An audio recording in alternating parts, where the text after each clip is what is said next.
on the impeachment complaint, hindi pwedeng hindi namin maitanong dahil yan ay isa sa mga mainit pong pinag-uusapan ngayon. Kamustahin ko muna. Ano na po ba talaga kayo ni VP Sara? Friendship Okay over naman. na ba or kalma lang? Parang tahimik muna tayo. Wag munang ano. Hindi, kaibigan ko naman yun. At saka talagang tinuturing ko malaking utang na loob kay Presidente Duterte.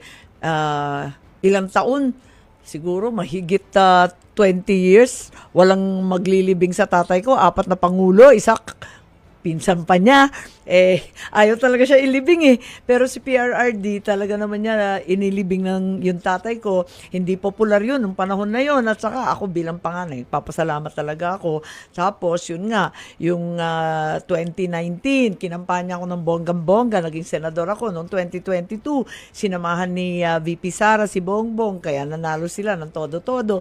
Kaya matindi rin ang utang na loob ko sa mga Duterte. Talagang aaminin ko at mananatili yun. Kaya't yun nga, yung sa impeachment, yung sa ICC, ayoko kasi ng gulo. Kaya sinabi ko, nako, lalabanan ko yan hanggang dulo. Ayoko ng ganyan Miski yung kay Bongbong, ayoko rin ng gulo. Ipagtatanggol ko yung kapatid ko kung mga destabilization, revolutionary government, ano pa ba yun? BM resign, kung ano-anong kalokohan. Paragay ko, aksaya lang ng panahon yan at pera. Madatong yan Pagkatapos, mauubos ang lahat ng atensyon natin, hindi na tutumbukin yung presyo ng bigas, yung 60 kada kilo, makatarungan ba yan? Madadagdagan ba yan yung trabaho para sa ating mga kabataan? Abay, walang silbi yan. Dapat mag-I-miss solution tayo sa tunay na problema. With this, yung pong impeachment, ang sinasabi sa June na po yan.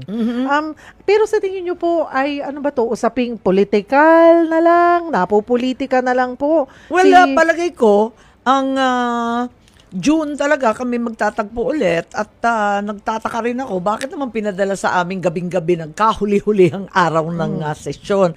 Samantalang pinag-uusapan na nila yung impeachment noong October 2023 pa. Tagal na yan di ba?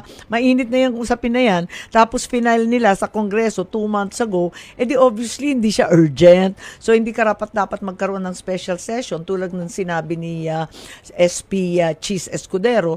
Bakit mag-urgent ngayon, hindi naman urgent. 2023 pa yan nakatenga. 2 buwan niyang iniintay. Huling-huling gabi. Tsaka lang padala. Di June na. Sa June na lang tayo magkita-kita.